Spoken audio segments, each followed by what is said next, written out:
Hey guys, Aaron here. Welcome back to the channel. We got the Ferrari F430 up on the lift. Today we are going to do a little transmission fluid change, or gearbox oil as some of you foreigners call it. This is the transmission, and as you may or may not be aware, it is the same transmission whether or not you have an F1 or a manual. This one used to be an F1. Look, it is in the process of becoming a manual, so whilst I have it up here on the lift and it's easy to access, we're gonna go ahead and change the fluid. Couple basic points of interest. This is the fill plug where we will fill it. This is the drain plug where we will drain it. And this is a filter. There's a filter in there and we're going to replace it. I bought this little kit from AW Italian when I bought the car. All official Ferrari parts, the stuff we're gonna need. That is the Ferrari part number, I guess, Filtro, blah, blah, blah. So I highly recommend you guys use them, AW Italian. If you do, use code DIY10 as your discount code, and you're gonna get 10% off your entire purchase. This is what is in the box. This is what your Filtro will look like. And that end should look familiar. It is that right there. So pretty old and dirty, it looks like. I have been reading for days on what fluid to use, and it seems like the consensus is any fully synthetic 75W90 gear oil will work. So I have Liquimale, that's what I use on all my Porsches, so hey, should be good enough for a Ferrari. Full capacity supposedly is 3.5 liters, but when we drain it out, we're not gonna get a full 3 out of it, I hear, so I have 3 of these on hand. To properly measure this, there's a dipstick built into here. You are supposed to measure it when this is warm, supposedly like 5 minutes after you drive it. I'm obviously not driving it anywhere because it's missing parts and stuff. So I'm gonna change it cold. What I'm gonna do is I am going to remove this. And you know what? Let's just check the fluid level when it's cold. What a great idea. And I'll put the same amount that I took out. This is a large hex. It is a 12 millimeter hex. In fact, this is a Gigantor 14. I don't know if you can tell, but it is slightly at an angle because of this little brace here. It's making contact. I have another 14 that, as you can see, is a little bit thinner walled than this one. This one still makes a little bit of contact, but would probably work in a pinch. And then I have this carbine set of super short guys. And he fits in nicely without making any contact around here. I can probably get my ratchet on there. If not, I could get a wrench around that. Yep, my giant 19 millimeter ratcheting wrench will fit on there nicely. And a small 8 millimeter socket and ratchet will round out the tools we're gonna need. All right, the first item will be to crack the fill plug. Not only because you wanna make sure that you can open this before you drain it, because you won't be able to fill it if you can't, but also because I want to check the level that it's at now before we drain it. This will also give you a good idea of how fresh this stuff is, to see if you even need to change it. I forget how bad this stuff stinks. You can see there's a min and a max line. Mine is right exactly at the max line, so it'll make it easy to get it back to the same place. All right, this will demonstrate one other thing as well. So I wiped it clean, and the way you actually want to measure it is not have it screwed in. So you're just gonna let it sit there and then lift it back out again. And by doing that, you can see, maybe you can see, it is kind of right in the middle of the min and max now. So obviously the amount of threads should correlate about to the distance you're off. All right, anyway, I can just set that in there for now. And we can come to our drain plug. So fluid's gonna come out, shocker. So you're gonna want something to catch it. So I'm gonna have this handy and ready. And I'll just go ahead and turn this around here and we will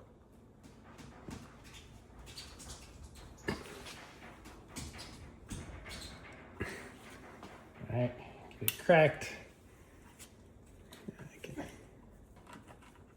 Get that out of the way. Move my bucket over here. And we slowly remove him. He should have a crush washer with him. I'm gonna have to find that in a minute. Ooh, I think I heard it just come out. All right, so actually that's really nice, pretty clean fluid coming out. So that tells me this has been pretty well maintained, but you never know when you go buy a car. So always makes sense to do this kind of maintenance yourself, just to be sure. All right, so I'm gonna let that drain and let's take a look at this. Yeah, looks like it's got a little bit of gunk on it. Oh yeah. Yep, that is pretty sludgy. So this is magnetic, as you can see, so it's gonna attract all of the little particles as they wear inside your transmission. So I'm just gonna clean the threads and all of this bolt really, really well. Okay, while that drains, I'm gonna move over and we're gonna remove our filter here. All right, let's take our 8mm.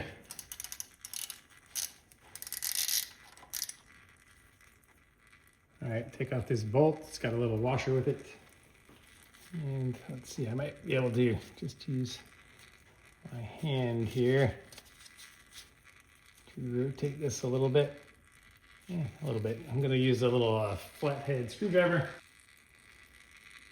And I'm just gonna gently get under it a little bit.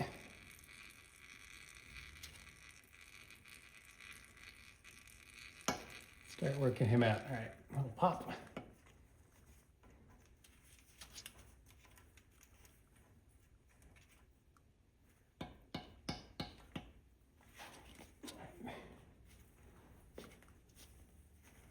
He's got a couple O-rings holding him in nice and tight. All right, so I've seen, oh God. Huh.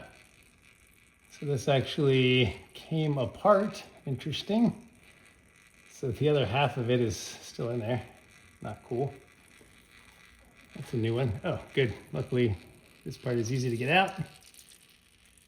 And this is the part that is the filter. I've seen some people just clean the filter and put it back in, but come on guys, buy a new one. Look at that guy right there. Ugh. Yummy. What the actual hell? It's like a whole leaf. Come here. What is that? Yeah. All right, so who knew that this was two pieces? The filter snaps on and off. All right, we'll just let both of these keep draining. All right, in that kit, you got an O-ring. It's gonna go down here. So I'm just gonna slip it over here and roll it all the way down. And then we'll put a little lube on it before we reinstall it. All right, just a hair of our old fluid will work nicely. It wasn't until I put these side by side to take a picture that I realized the part is actually different now. The O-ring is closer to the base than it used to be, but yeah, you might want to change yours. All right, we are down to a tiny little dripping, so I'm just gonna go ahead and put our new guy in here.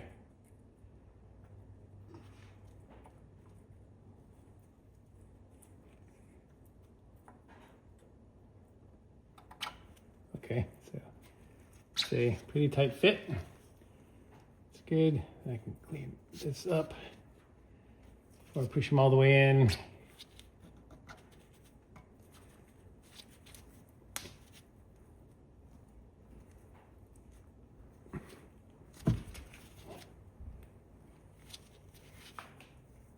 right, just gonna work it back and forth while pushing to get that O-ring all the way seated. Still not all the way seated. I think I'm gonna take a little socket and a mallet and tap that in a little further. Just gonna use the back of our bit.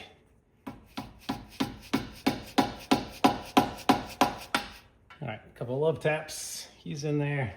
And make sure our hole is nice and aligned.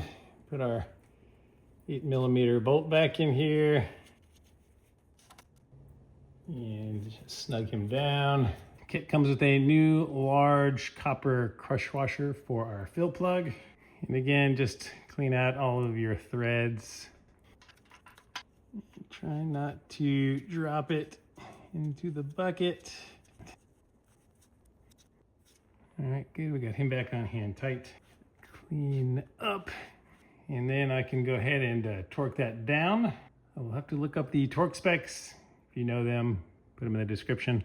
But since, I can either use the bit that doesn't quite fit and get my torque wrench on it and torque it down, or I can use the same process to loosen it with my ratchet to tighten it up so that I know the tool is going in there straight. And I'm just gonna tighten it until I can feel the crush washer crush. That's typically good enough. I usually love to follow the torque specs, but I guess not this time.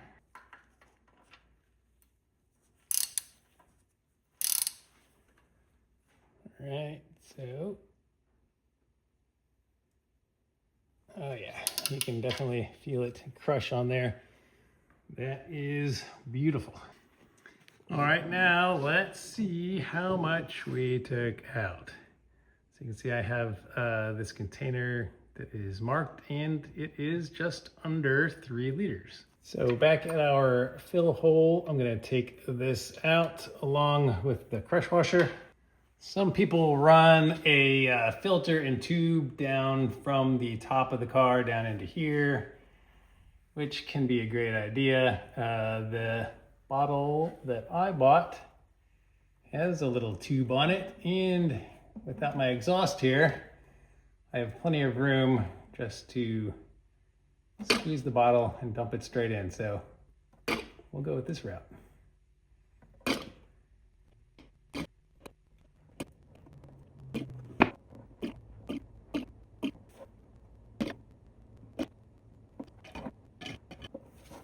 All right, 1 liter down.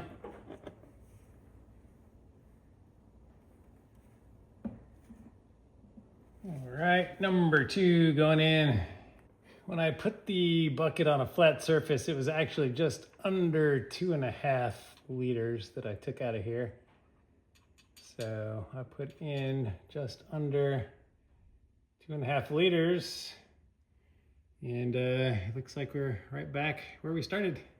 All right, second new crush washer that comes with the kit. And we will button him up.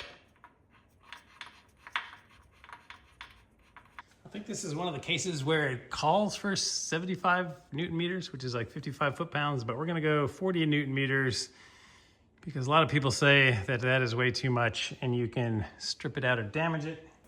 So let's see what this feels like.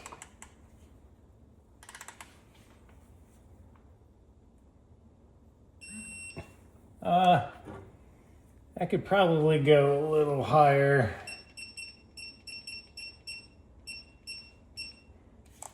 All right, let me go to 50 Newton meters. Oh yeah, that feels right. It was crushing it.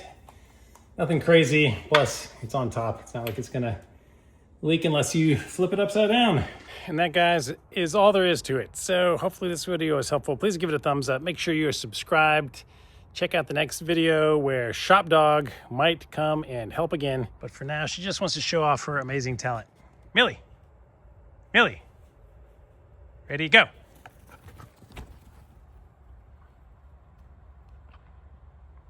Good girl. All right, see you guys on the next one.